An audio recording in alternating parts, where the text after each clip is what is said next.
Philadelphia, are you ready? They said, are you ready? This is Brotherly Love Wrestling Podcast, your first stop for everything professional wrestling. So sit back and enjoy wrestling talk at its finest with your hosts, Larry Hall and Joe Corrado.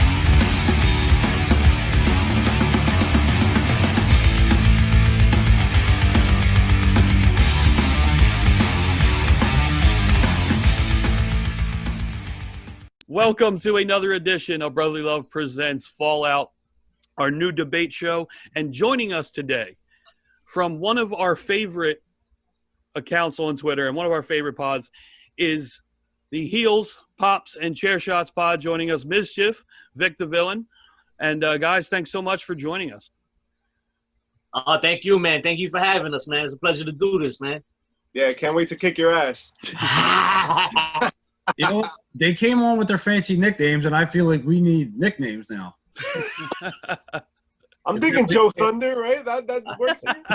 It took hours for mine, like days maybe. How'd you come up with that then? Yeah, it was so hard. I just did villain, you know. I'm assuming it's a Marty Scurll type. Oh yes, all of it to do with it.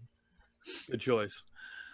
All right, so on today's show, we have 6 different topics. And since, Heels, you guys are our guests, we will let you pick the first topic.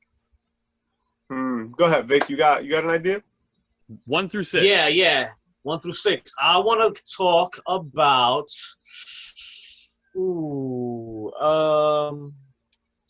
Got to pick one, you motherfucker! Let's go with the Leo Rush. Let's go with the Leo Rush topic. Right. Which one? Wait, the what? Leo Rush. You picked the only one that wasn't a topic, you motherfucker. There was no Leo Rush topic. My bad. I thought the one about the whole being Drake Maverick right you're talking about. Probably Drake No, Maverick. Yeah. My bad. Okay, My point was for Leo Rush. I'm so sorry. Yeah. Why don't we go with the hiring of Drake Maverick, man? It was a slap in the face to everyone who else was let go. Okay, so are you guys agree with that or you disagree? I disagree. All right, so go ahead, make your point. Make then. your argument. All right, so That's my your point teammate. is my point is simply that I don't think it's a slap in the face, and here's why. There's a lot going on. I understand. I can't fully understand, but I get it. There's a lot going on in the world and the culture today, and we got to remember things like this. People lose jobs all the time. They get hired again. This is a good thing. This is something that's positive. It's not something that should be taken as disrespect or make you feel down. If anything, it should motivate you, and it shouldn't make you decide to take offense to it because now you're gonna lash out at that person who who's in the moment of glory right now. So I don't feel it's a slap in the face at all. I think if you take anything negative about it, I think you should use it as motivation, if anything else. And my point was for the Leo Rush because I mean, Leo Rush came out and I believe he said some things on Twitter in regards to the Drake Maverick hiring. So I don't think it was a slap in the face to Leo. All right. Yeah, you still had 15 more seconds, but that's good. Joe, We don't need him. We neglected, Time, fuck you. we neglected to mention that if you go over the minute 15, Larry's got the mute button and we mute you. Oh, nice. Yeah.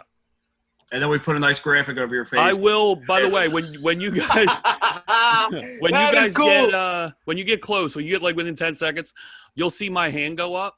Oh, okay. That way you know to wrap it up, and then once you go over that, that's when the mute button comes out. We're playing home field advantage right now. We tell you rules as we go along. Yeah. Yeah, that's cool. Hold the advantage love on it. our side. We gotta be quick. We gotta be nimble, yo. We'll adjust. It's fine. All right, so Joe, do you want to take this? You can take it, Larry. Okay. So, all right, so I if I'm going to say this is a slap in the face, I think you got to look at talent. Talent that already got let go, all the other guys that lost their jobs. And not that Drake Maverick isn't talented, isn't entertaining, because he is for sure, but the amount of people that were let go, and you have him do this angle where he's crying and he's losing it and he don't know what he's going to do, and then you run this angle where he's battling and is he going to make it, and the title's right there and he loses. Like, it cheapens it. It makes it less, because obviously a lot of wrestling is a work, but it makes it even worse. It's like everyone felt so bad for this guy because they thought he was losing his job and his livelihood, and then you run this angle through it. So I think the way they did it, it's dirty, and I would say a slap in the face. Dirty. Man, I hear you, and I feel you, but you're wrong. The whole game here, right, is draw. Remember, wrestling is very carny, and it's about who draws. There were several people let go, many people let go. Mm-hmm. The only person that created a sympathetic character to this firing was Drake Maverick. Other people had videos, but they were very vindictive. They were very angry. They were very changed. No, Drake Maverick poured his heart and soul out into this video. He reached out for that brass ring. He made himself a draw. He made it so that people could watch him. Had it not been for his efforts outside of the ring, we wouldn't be having this conversation. So in my opinion, he earned it. And let's remember another thing, all right? In terms of being fired, these are independent contractors, all right? So it's not quite the same thing as like being fired from a salary job. They can get fired and rehired at a moment's notice. It can change. It's a very fluid situation. Some guys got hired in other companies. Some guys did things on the internet, right? EC3 is doing interesting things on the internet. Drake Maverick made himself a commodity. He made himself interesting. He made himself a draw. He did that by himself. He deserves it. Right. I yield my time. You were right on the cusp. I was close. That means I get to go 4 minutes over. Rules as we go. So why now you're wrong? You're gonna come at Larry. I gotta come back. I gotta stick up for my teammate for once. Go ahead. You guys can be wrong together. It's cool. So doing it all yourself. I mean, Drake Maverick was given the opportunity before he even had to do that by holding the 24/7 title, being featured on TV and all that. You have a lot of guys that it's a slap in the face to because they never even got the chance. They never stepped out of the gate. They never got that opportunity. You see an EC3 who, from Jump Street, you can shake your head all you want, but I'm really good at this. Nah. He created that for himself. I need to mute. He created that. He created that. Yes, he did create that. Out of desperation, he did. But he was also featured before that. To have never have gotten the chance, who's to say that if you were to put an EC3 or an Eric Young or people that have been proven commodities elsewhere to never even really have the chance once they get there, I mean, it's not really fair because they have already checked out. It's a slap in the face to them because, yes, you're going to hire one person back because it's going to make money for your company when no one else was given that chance. No one else was given that opportunity. I'll yield to the fist. Okay. I mean, fist. All right, so but either one, pick one person, 30 seconds, and your final thought. I'll take it. Rocket. All right, because there's no such thing as fair here. All right, it's he created something that others didn't. Sure, did he have opportunities for? Don't forget where those opportunities came from. They came from his work on Twitter. They came from the limited time that he did have to make an impact in that very small appearance that he was able to make on a weekly basis. He made that shit interesting. People wanted to watch that. So other people like EC3, man, I liked him. I wasn't crazy about him, but I was intrigued at what he could do in the E when he was there. And that's it for that. We don't get the rebuttal this time, do we? Yeah, no, we both do. Oh, we both get the rebuttal? Yeah. Do you want to? If you want to, I will say one name that will now squash your argument. His name be thy Rusev. being massively over numerous times, getting himself over numerous times. This is a huge slap in the face to someone that could not only get over on the mic, get over with the fans, get over selling merch, creating his own fucking day. He's done it all. Never to have gotten that opportunity to be let go, and you're going to hire back Drake Maverick of all people. There's more deserving. All right. So that was a good first round, guys. It was good. Nice, that was a lot of fun. So after the show, when we put this show up, we give the viewers the chance to vote. So we will put a thread with a poll beneath our episode and vote to who you think won. If you think the Heels won, or if you think Brotherly Love here won, it's up to the fans. And please vote after. Feel free to bribe as many people as possible. Yeah, vote for the bad guys. We're the only ones that make sense. There's no fairness in work. You're getting worked into a shoe. Aren't you sitting home right now? You're not working at all, damn it. I'm in my garage. Actually, I'm anywhere right now with this backboard right now. Very true. Put it somewhere very dirty. It looks like Slimer's giving birth to it. Exactly what it looks like. All right. Go ahead, so that was number 2. Joe, do you have one that you would like to select for our pick? No, I'm gonna let you do that. Okay. In that case, I am going to go with number 3, and that is, has Edge's return gone stale since he is stuck in a continued storyline with Randy Orton? So, Joe, you have an option? You want me to go first? Do you have – what do you want to do? Oh, you guys are just making up the format on the show on the fly. What is this rookie behavior? Let's go, This is Joe. a Duchess of Queensborough match right now. We gave you the option of whether you wanted to pick. So we get it. You can pick. You can pick. It's their turn. All right, so I'm going to say no. It's not stale, and the reason it's not stale is because unlike majority of WWE's booking, it's an actual story. Like back from the 90s when they used to build these stories month after month, pay-per-view after pay-per-view, and these epic tales that you could follow along. And it's old school from WWE, from 2 of their best that have ever done it. And granted, the tagline's a little corny for this one, but all in all, the storytelling in itself, from the coming back and him just wanting him to be healthy and not have to worry about this, and them using the rated RKO, everything fits in. It fits in this perfect box in an actual story where we're not seeing a match for 2 weeks and then never see a match with these other people. It doesn't make sense.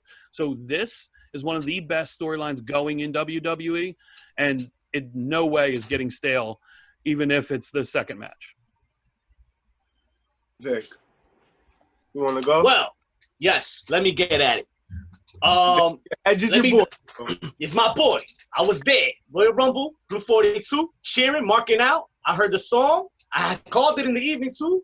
I'm a big fan of the comeback story here, guys, and I'm gonna be the first to tell you, hell yeah, this shit is gone stale, man. The milk is gone bad. Se hueva la leche. Listen, I feel you on the fact that the story's there and the RKO and the build for the background, but let's be honest here, man. You sold me. Edge sold me on the return. He said he wanted AJ. He said he wanted guys like Aleister Black and Ricochet and other guys like that. And light bulb, man. I mean, you got that with Orton. You came back.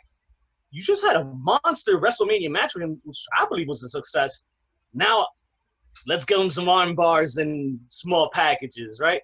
Nah, fam, that ain't it, dog. You got to get him new talent, new fresh roster. Let Edge work. I know he wouldn't be back if he couldn't wrestle. So let's get over it. Come on. Orton, muévete.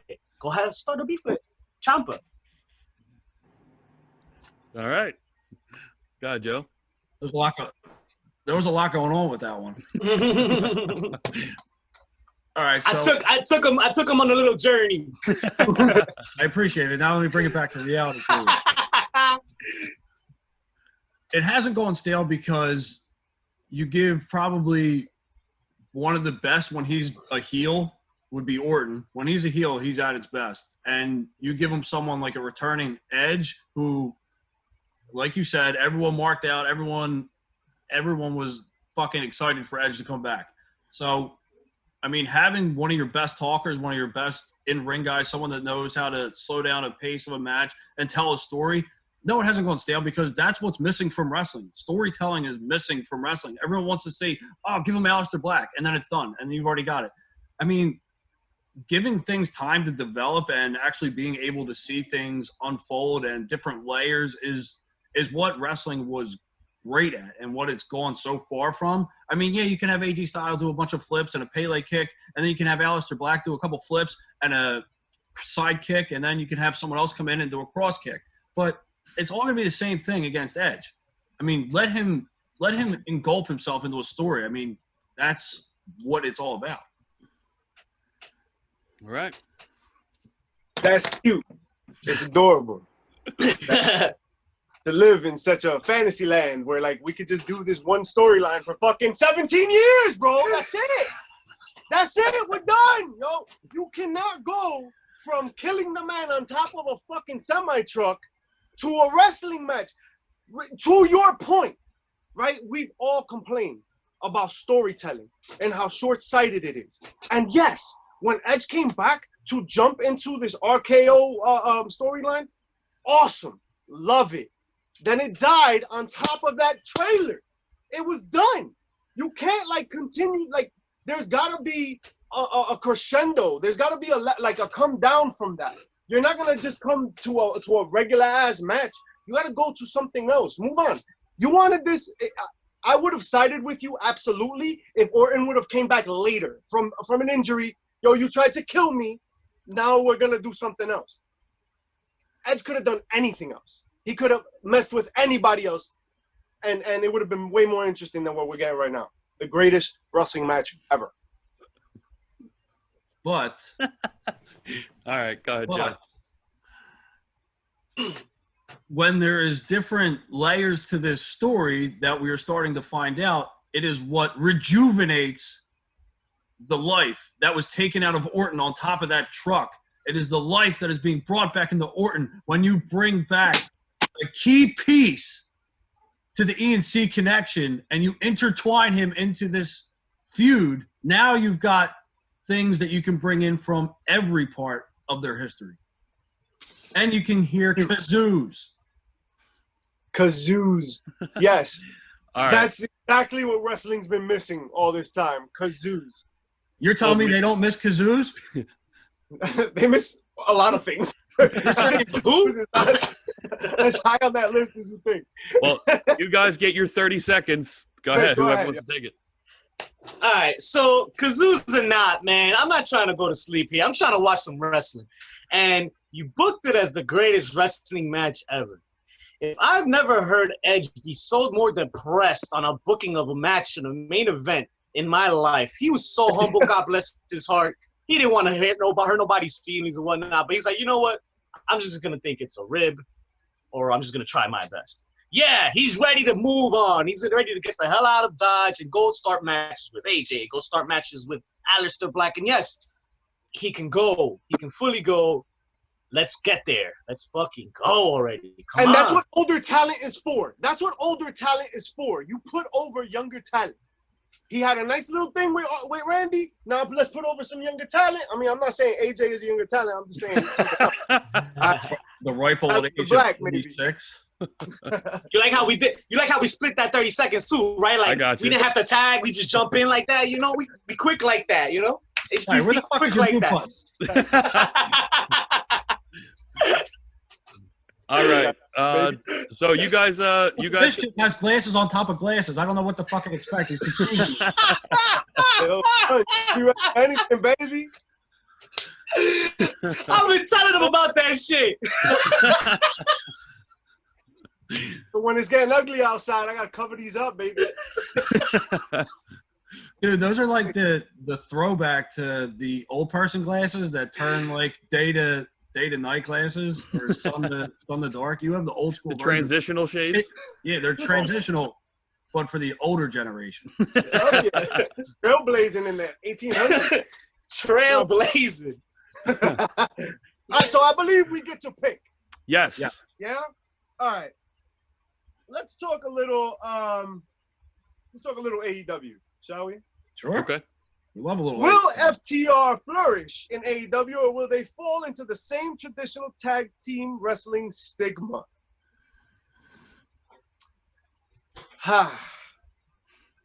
They are going to flourish. Okay. All right. I think that wrestling tag team in general, let's just look at the landscape, right? Just real quick, right? AEW, I don't think they're doing what they said they would do and revolutionizing tag team wrestling, right? We've seen a lot of Young Bucks, we've seen a lot of Kenny Omega and Paige. I haven't seen anything else really develop, if I'm being honest, right? In terms of like seeing teams really put forth their best effort and then like having a brand exposure. But I've really also not seen anybody cut the promos requisite of such a stage, right, in AEW. And so the wrestling landscape in general is kind of bland. And FTR's whole thing was like bring back the rules, like just that traditional sense. And I think that when they get the opportunity to present it in the style in which they wish to do so, and AEW is the perfect platform for them to do so, it's going to really be something very, very interesting to see. I think they're going to have great success. Quite frankly, they're going to be pretty fucking dope when they're allowed to like really lay out their plan. All right. That's all the time I need, baby. Yeah, you're good. You're good. You're good. Lost in a cave for like 16 years. He never got shot. That's a conspiracy. It's a fallacy? Yeah. All right, Joe, you mind if I go? I'm going to take this. Oh, since you asked so politely, yes. Go. Thank you. Larry's right, like, all right, go ahead. All right, so I think they just might fall into this standard wrestling stigma.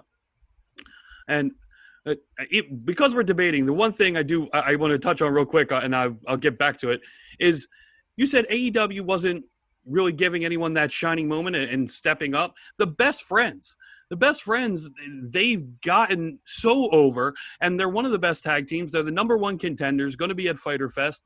I mean, they have skyrocketed from where they were in the indies. Anyway, back to the revival, going back to the stigma. Back to the fucking actual point, please. I'm sorry. I got time. Wasting time on this other side mission right here. The reason that they're going to fall back into it is because the style that they work, that AEW, it's not an old style. It's not old-fashioned. It's not no flips, just fists. It's not what they do. It's all flips. So I think they're just going to fall by the wayside, fall into that standard tag team. Not that FTR is not great, because they absolutely are, but it's just with that talent group and with the way they wrestle and the 18 to 32 they want to stay in with, I can't see the revival sticking out and flourishing. Big. Kill him out. So let's talk about what potential the FTR has in AEW, because right off the bat you're already thinking about that match, and yes, you're gonna get it. But the way they're already doing it speaks volumes. They didn't come in and say we're gonna fight the Young Bucks right away. They said, yeah, we noticed them. Yeah, but we'll get there. We here. We're gonna wet our feet a little bit, and then we're gonna jump in, and we're gonna show you guys we're better. I already want to see that. Everybody wants to see that. They will prove their work on their way to getting there, because they have so much talent to work with. The AEW's tag team division, night and day compared to WWE's. Mm-hmm. And you're going to see some shit, man. You're going to see these two go at it. You're going to get the match time, the TV time that they deserve, and the freedom to do what they want in the ring. Not follow, terrible gimmicks. You're going to see the FTR thrive in this situation and probably blow other teams out of the water, man. They're probably going to become legendary pretty quick. All right.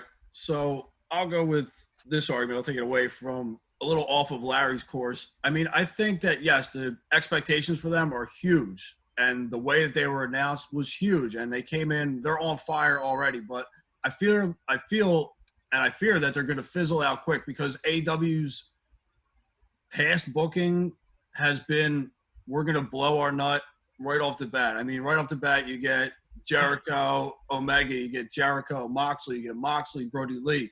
you get Cody versus, I don't know, Cody's against everybody at some point. They've been known to shoot their load so quick that they give you these big matches and they can't recover. They can't do it again. They're gonna fall by we got the Bucks, we got the Lucha Brothers, we got the Best Friends, but once they do it once, I can't see them continuing to be new, continuing to be different. I feel like they had something in NXT with Undisputed Era, and they had something with not Undisputed Era, DIY, and they ran that a couple of times, but they saw that it was going to get stale, just like Gargano Ciampa. I mean, that has gotten stale at points. So I feel like they're going to be hot, and then they're going to fizzle because it's going to be, all right, what's the next best thing that's going to come on? All right. Vic, who you want? You want this? No, you got it. So, all right. To your point, right, you know, you bring up some interesting points about AEW's tag team division and how there is a contrast in styles, right? You also talked about, like, what kind of matchups. Interesting that this contrasts completely with your Edge Orton description of long-term storytelling and being able to have the same match repetitively. But we'll just ignore that altogether for trying to make a point. Everybody that's voting, keep that in mind. So, because Politics. of that contrast in style, flex on it, baby. Because of that contrast in style, that's what's going to make them flourish. That's what's going to make them stand out, because everybody's doing flips. And, Cash Wheeler's own Twitter, PSA, this match against Butcher and Blade, no. Sorry. Hey, over. Denied. Now let's just dub over a voice of what he's actually saying. I can't wait to watch the final cut. Like, I got. My point was so good they had to mute me, but just know it was good. It was a good point. I was right. All right, so our turn to pick. So you don't want to do a final rebuttal? That's it. I'm good with that. What was his rebuttal? Kind of fizzled off there, so I'm good. Unless you're good. I stopped paying attention after I was speaking. That's usually how I am too. Yeah. Let's go with the since In Your House was last night. Let's go with, was it the right decision to have Kross dominate Tommaso Ciampa? Joe, I picked last one. You picked this one. I'll take it.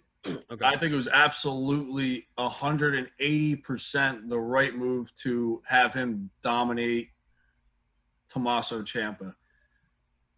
Someone that has been a top star for so long in NXT, being Tommaso Ciampa, and someone that you just brought in and is already pegged to be your next top star, and you want to get him over massively, you have him make light work of that last star. So now he has already been skyrocketed to the top, which is exactly what you wanted. You wanted him to be a top guy. He's got all the intangibles that you want in a wrestler. He's completely different than anyone that they have right now. And if you're looking at a future champion, you're looking right there. And now he's the dominant person that they wanted him to be. That's pretty much all I needed on that one. Oh, okay. Go ahead, guys. Is it my go? Is it my go yet? Yeah, go ahead, yo. The disrespect. My God. I mean, really. Do you honestly think that you can just take a guy like Tommaso Ciampa, the man who gave you everything for his practically his whole career, he put his career for you, and you make him come out here and he's doing you the favor and putting Kross over this guy from which indie companies he come from? He did Bloodsport somewhere? Come on. He just got here and you're going to give him a spot over Ciampa like this? The disrespect. Ciampa has main evented takeover after takeover after takeover. Classics with Johnny Gargano. I mean, come on now. You don't treat greatness like this, he's gonna get his revenge. You'll see. Okay. All right. I don't remember Tommaso Ciampa becoming Hulk Hogan in the past at all. I just Ciampa, yeah, he's great.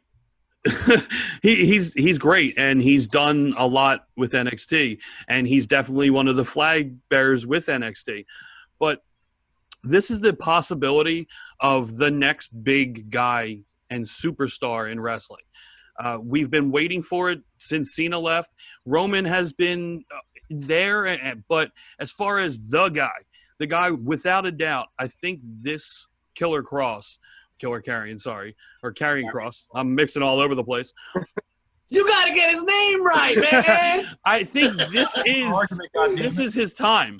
The dominance has to happen. He has to be proven and run through everybody and get up to that ladder, because then he's more credible. He's more credible as the guy.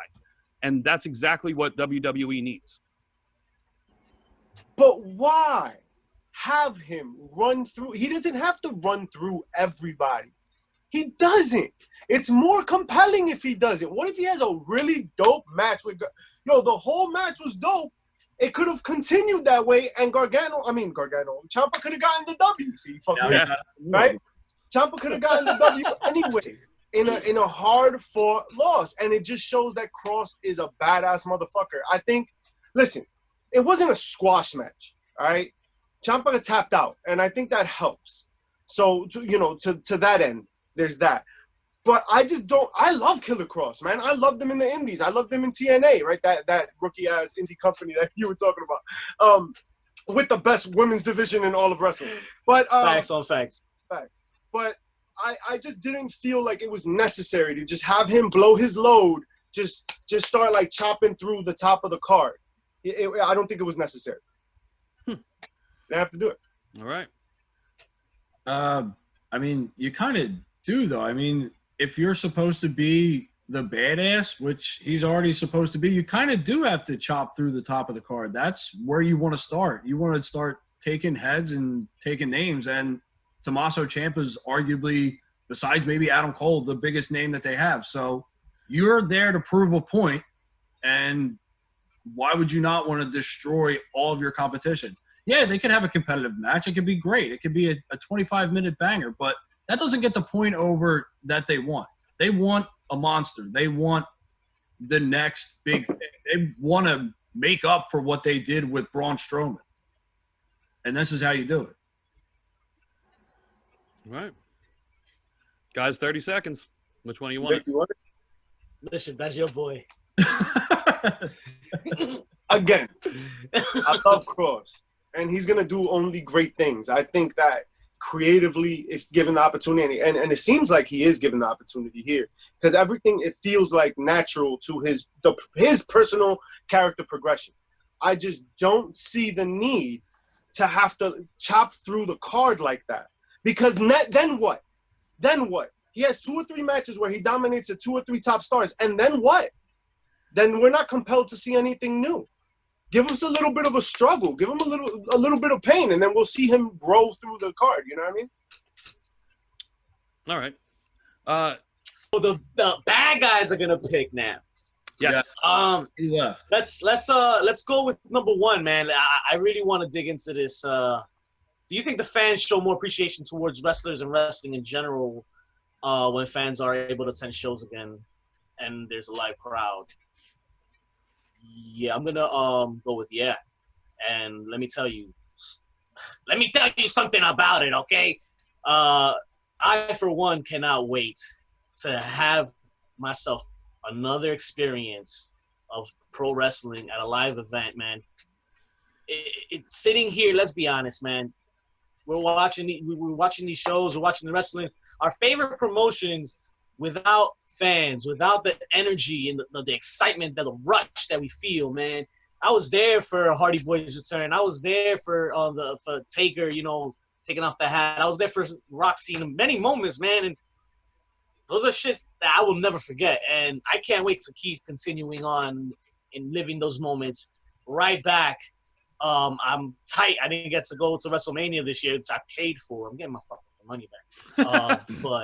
Hear that, Vince? Yeah, man. They're gonna appreciate so much more, man. Fans are just they miss it so much. I feel like they're gonna the appreciation is gonna be there. You're gonna see the love and emotion and energy. It's gonna be relived again. You'll see.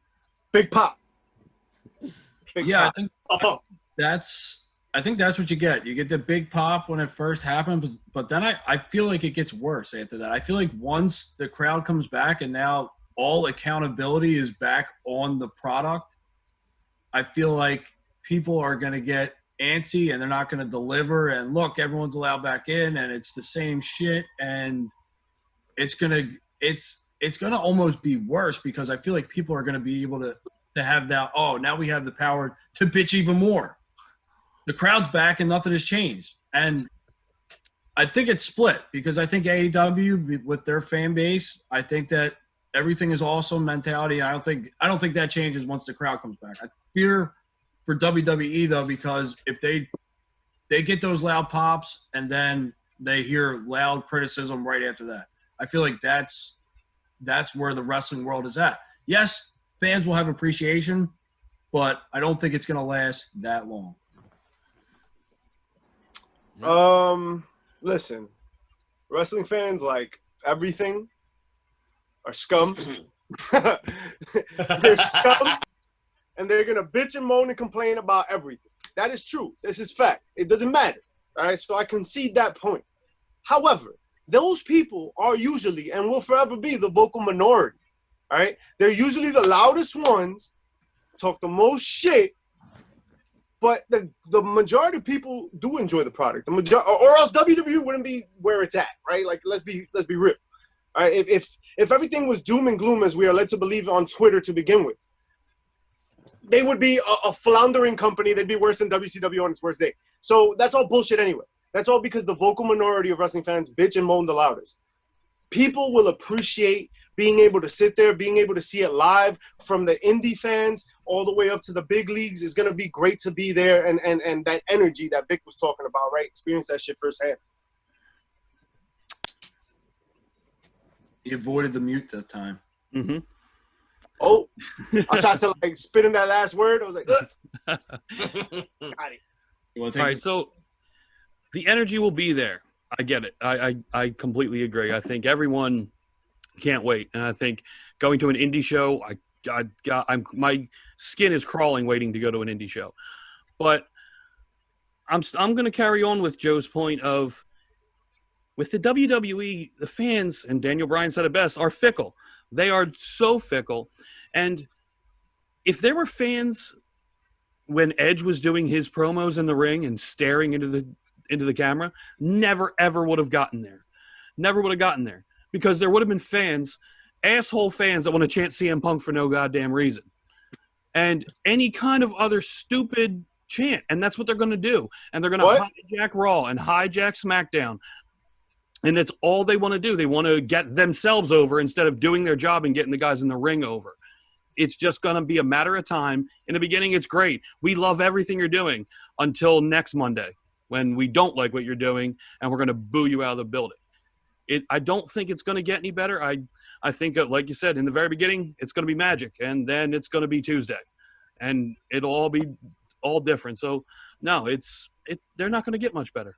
Those damn kids are their non-patients. This generation. All right. 30 seconds. Go ahead. So, I just feel that, we're not going to like the product every day. We're not going to like the product most days. We're not going to like the product. So, we're not going to like the product. We know what to expect here. It's not about storyline per se. It's about experience for me. And most people out there are going to experience and are going to crave the experience, man. When you've gone out there and you felt that emotion, you're going to want to feel it again. And that's what makes the moments memorable. That's what makes WrestleMania moments. And it won't sound like porn when you're there. Right. Myzchief with the cheap elbow right at the bam. You got like 3 seconds left. I had to jump in. We had till 4, ref. All right, Joe. Qualification. You want the 30? No, we just. We didn't do the 30. I knew that. I'm keeping track this time. Oh, really? Yeah. No, you can have the 30. Okay. My last point with this is a history lesson. Look at the fans. Doesn't matter what happens. All the fans are going to do is be really, really happy for a first couple pay-per-views for WWE and a first couple Monday nights and Friday nights. AEW is a different story. Everything they do is good. It's great. So that really doesn't matter. The indies are a different story too. But WWE, the main show, it's not going to happen. They're not going to stick around. No way. All right. You guys got the last Yeah, we can just pick the only option left? Yep. Vic, you want to take it? No, wait. You got it. The only option left, right? Because they just picked the fan one? The fan one was the last one, no? No, we have one more. We have the Did WWE get rid of the women's tag titles. The women's tag tags. titles. Yeah. The best for last. Yeah. You want to take it? Yeah. Should they get rid of them? Fuck yes. Fuck yes. Get rid of these titles. Thank you. Listen, let me tell you something. Let me tell you something about it again, okay? Listen. You can't get your original tag team division in. Now, you want to take a division of women that's very talented and deserves their shot and their chance. Naomi needs a shot at the women's title. You're not doing nothing with her, by the way. But you're focusing on women's tag team. When have you defended that title? Other than just now, because Alexa Bliss just came around and now you just decided to give Bayley and fucking and Sasha more belts and give Bayley a clever catchphrase to use in a fucking promo. Now what? Now what are you gonna do, Bayley? Now what? Now what are we gonna do next week, Bayley? Huh? But really, you guys aren't doing. You're not exciting me. Get your original tag team division in order first, and then let's start talking about women's tag team. Like, come on, man. The titles aren't even fucking. They're not even defended. They're not even thought about. I can't do this. Come on, take it away.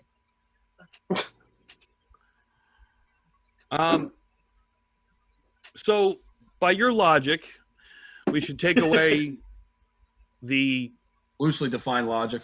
Yeah, the United States title should be gone as well because they don't do shit with that. I mean, you can't just take titles away. That's the next topic. Just because that they haven't been on TV. They've gone through a lot of that shit. For the last 2 years, the Universal title's been held hijacked by Brock for months on end each time. So, and we're definitely not going to take that away. So I can't get to the logic of it's not on TV. We're just going to take it away. No, you just got to commit more to it. You have plenty of talent out there. All the women that you have there is second best women's division in wrestling. You have plenty, and you can definitely keep them fresh. You just got to actually put it on TV. You don't need to take them away. So you brought up something really interesting, right? Brock hijacking the title for the part of 2 years and it not being on TV. However, people were actively competing for a chance to fight for that title. That is not happening in the women's division, in the women's tag team division.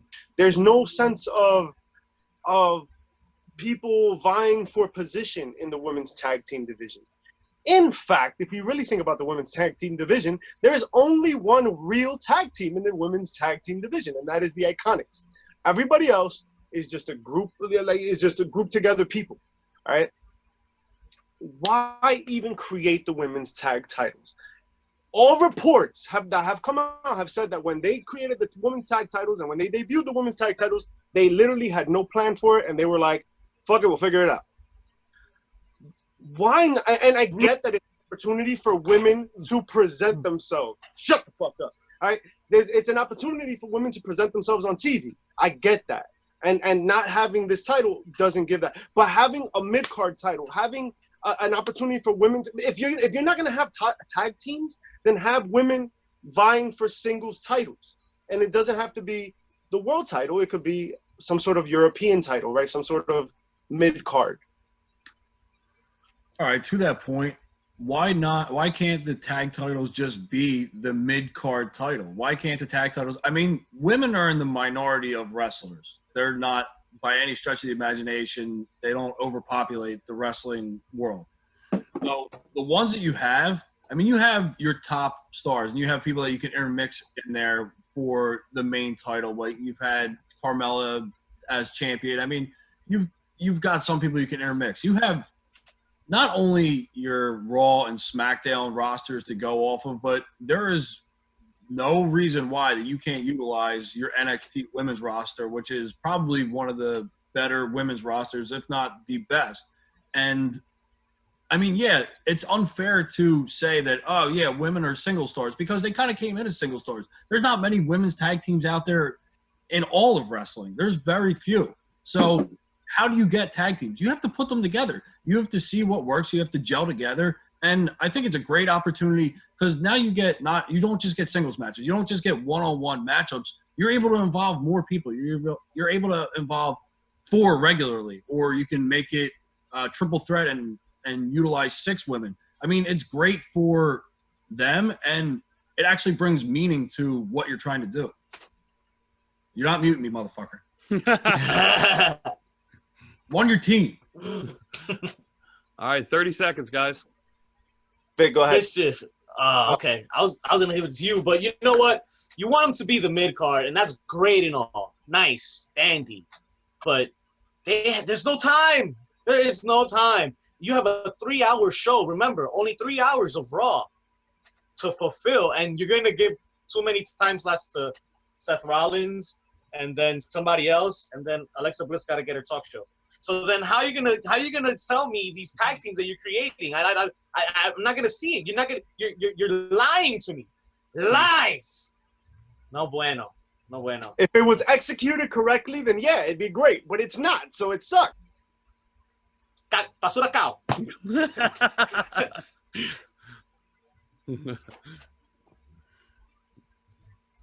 In one show. Fuck yeah. Congratulations. I wear that shit proud. Yes.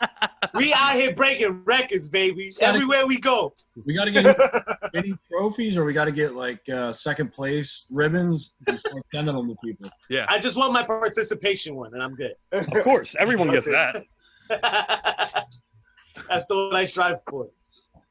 All right. So you said that they're not doing it right, and it should be gone. But like Larry said before, there's a lot of things that they haven't done right. So you'd probably have 1 or 2 matches total, and that would probably be Drew Gulak versus Daniel Bryan and, I don't know, Seth Rollins versus Aleister Black every single week. Those seem to be the only things that they've gotten right. So you're not really saying much when they haven't done them right. I mean, then do it right. Don't get rid of them. Just do it right. That's the only answer to that. Yeah, let's sprinkle fairy dust and let the world be a beautiful place, huh? You think that's how it works? Do it right. Faces. These There's nothing to faces. prove that they're doing it right. I don't sprinkle fairy dust. I frickin' shoot it out of a bazooka, goddammit. Right. Oh, All right. That was it. That was the last one. Nice. All right, Vic, we got a clean sweep. Easy. That's right. Nice. Not a one loss. That's Not awesome. a That's one. how we do it. Never lost. Not never. We'll let our fans decide. Hopefully we have them. Yeah. But yeah, thanks guys so much. This was a lot of fun. We're gonna have to do this again. Yeah, for sure. Yeah, please. Most definitely, man. You should come through on our end too, man. We got to definitely do this again. I had a lot of fun doing this, man. Absolutely. All right, guys. I love thanks, your setup. I love thanks the so rules and much, all guys. We really appreciate it. And finally, to see you guys face to face instead of just retweeting things for each other. Yeah. Yeah. Right? Yeah. So Good to put a face on you guys, man. yeah. You guys have a good night. Thanks so much. We'll definitely be talking to you. You too, man. Be blessed. Be blessed.